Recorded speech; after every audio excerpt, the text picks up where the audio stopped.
Track Record with your hosts Mike Shea and Robert Yetter. Brought to you by Eventide Entertainment.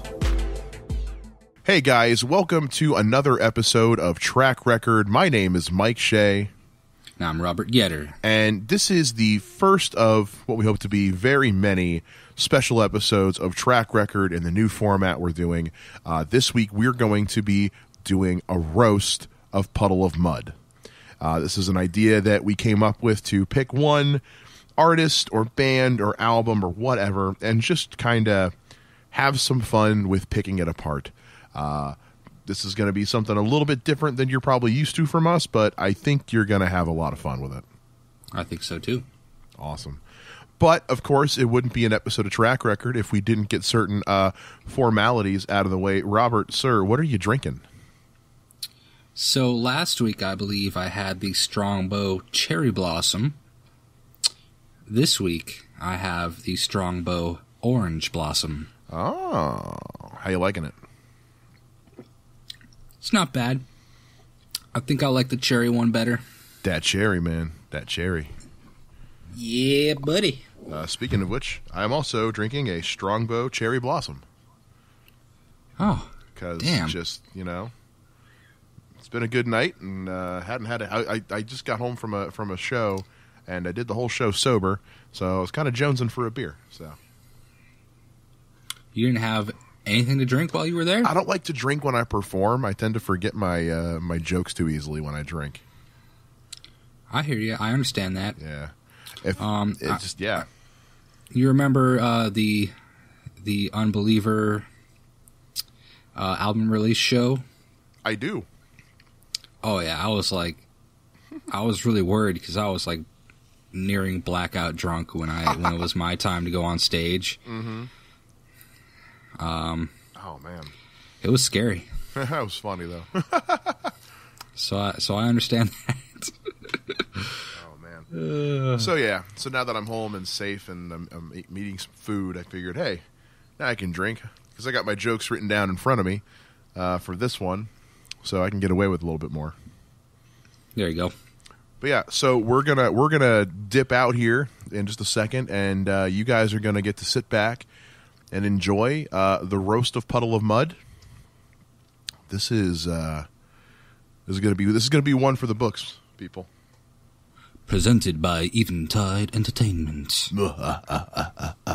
All right, guys, sit back. Like I said, put your feet up, grab a drink, and enjoy. Welcome everyone to the roast of Puddle of Mudd, presented by Eventide Entertainment. Today's roasters consist of comedian Mike Shea and musician Robert Yetter. Robert is up first. Take it away. So, I just want to preface this whole thing by saying that I had a friend in high school who, in the 10th grade, this would have been about 2006 or 2007, it admitted to me and all of our friends that Puddle of Mudd was his favorite band. And we were all hesitant to believe him at first, of course, until we were hanging out at his house one day and saw his CD collection. It was a meager collection. You had some Interpol, a Pearl Jam, Linkin Park's Hybrid Theory, but then more than one Puddle of Mudd CD. Now that right there is the testament to his love of Puddle of Mudd. The fact that there was more than just one Bad Decision CD sitting there in his collection. You know what I'm talking about? Like, obviously one album wasn't horrible and mortifying enough, but actually enjoyable enough to go out and make the conscious decision to buy another one of their albums and then be excited for the new release. It was confusing times for our friend. I felt very bad for him. He was a lost soul in his efforts to you know, think that Puddle of Mudd was anything near good. He held on to that belief for a good while, too, until he eventually claimed that Pearl Jam was his new favorite. So, what does that say about how good Pearl Jam is? That's right, they fucking suck. Just about as much as having Michael J. Fox trying to trim your ballsack beard with some tweezers, or getting your asshole fingered by a chili farmer. Puddle of Mudd, the alternative hard rock, post-grunge powerhouse that it is, boasts a lead singer that tries too hard to follow in Kurt Cobain's footsteps. Unfortunately, he mistook himself for his career and killed the wrong thing. Now icon status is totally lost for this gentleman named Wes Scantlin. And I keep wanting to say his name as Scatlin, which would actually be more appropriate because his band really is shit. It's going to be really sad if he does take his own life, right? You know, that's a human, and we should be caring and compassionate and do everything in our power to not let that happen. But if it does, you better believe that he's taking his music with him.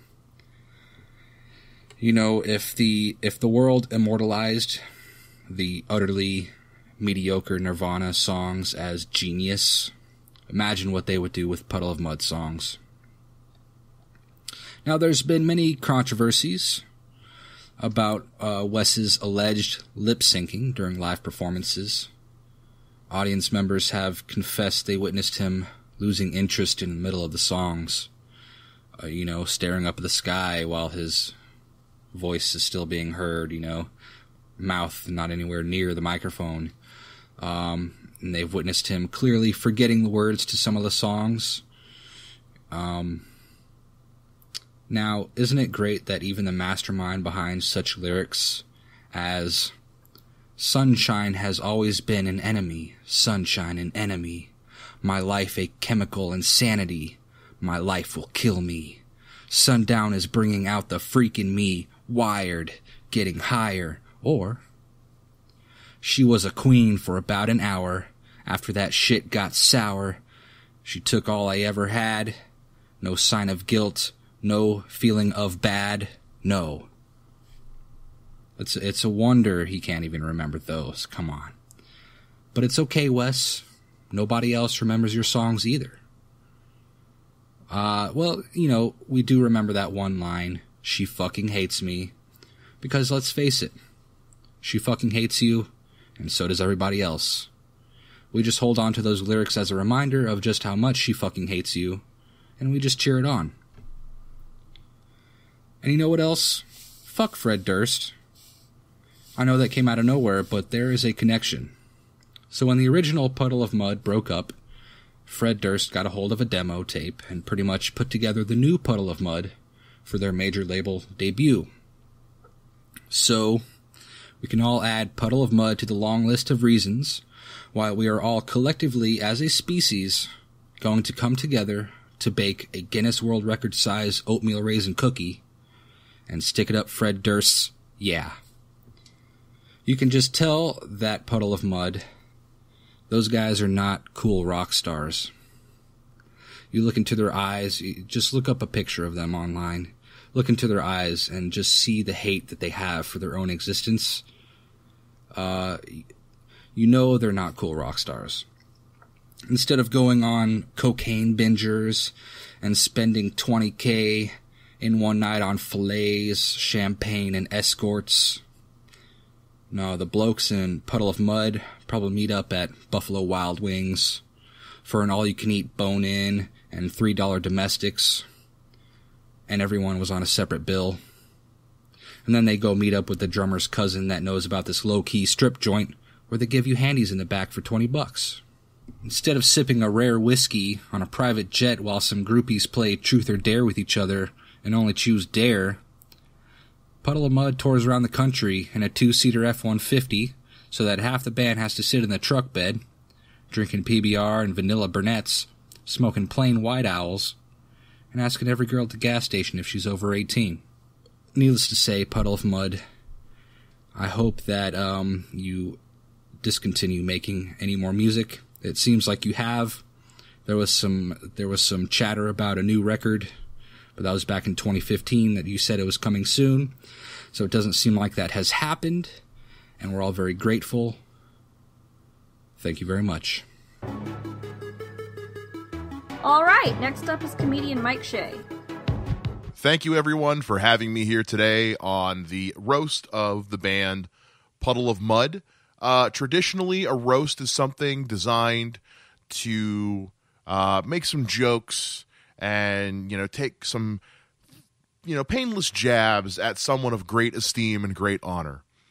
I only wish we had somebody like that here tonight. But instead, we have the quote-unquote powerhouse of alt-metal, hard rock, whatever, Puddle of Mudd.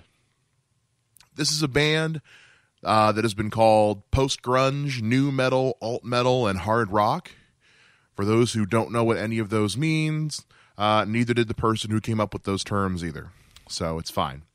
The band is fronted by lead singer Wes Scantlin, who has frequently been accused of lip-syncing during his performances.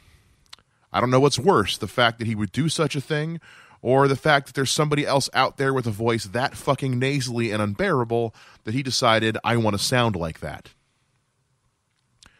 Scantlin is so impossible to work with that he's actually the only original member of the band. And that is not a joke, that is simply a fact. The band itself dates back to the year 1999 when one of the band's early demos was discovered by Fred Durst, and he helped Scantlin put together a new band that eventually became Puddle of Mudd, which means we now have Fred Durst to blame for 2 terrible rock bands, including his own. The band received a lot of mainstream success with their song Blurry, which perfectly describes the sensation the song leaves you with after hearing it for the first time. The band's next big single, She Hates Me, became the anthem of a lot of sociopathic middle school boys who finally had an anthem to showcase how they felt when Becky and Geometry turned them down for being, quote, weird and rapey. A lot of the band's music over the years has been featured in content for the WWE because, nothing screams whiny, edgy alt-rock like grown-ass men covered in oil pretending to hit each other with chairs. The band was later caught miming their entire performance on an episode of MTV's TRL, which caused audience members to leave the performance studio in anger. You know your band is terrible when even an MTV crowd doesn't like your lip syncing. In the last 8 years, the band has had to cancel or prematurely end a large number of shows and tours due to Scantlin either being caught lip syncing or being so intoxicated that he couldn't function. At this point in his career, if Scantlin drinks anything that isn't alcoholic, I'm pretty sure his body would just reject it. Wes Scantlin has said several times that he thinks of Fred Durst as being, quote, Mr. Hollywood, or, quote, Mr. Celebrity, while in the same interview calling him pathetic and lazy. This is not a case of a pot calling a kettle black, more like a case of shit calling shit shit. Or for anyone to think of... let's try that again. And for anyone to think of Fred Durst as, quote, Mr. Celebrity, just shows how low on the social totem pole they themselves have fallen. In conclusion, Puddle of Mudd have shown time and time again that they neither care about nor deserve the millions and millions of record sales, the throngs of fans, or hours of airtime they have received over the years. They are a joke and should be treated as such. Fuck this band and everything about them. Good night. You can cut out the good night. We'll close that with... Thank you so much for letting me take the time to rip this band a new one, and hopefully we'll never have to hear from them ever again.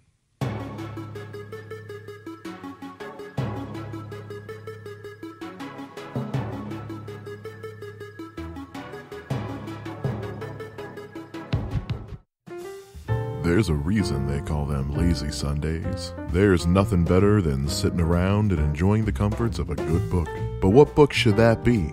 Well, every Sunday, Eventide brings you The Bookseller, hosted by Jessica Gillen.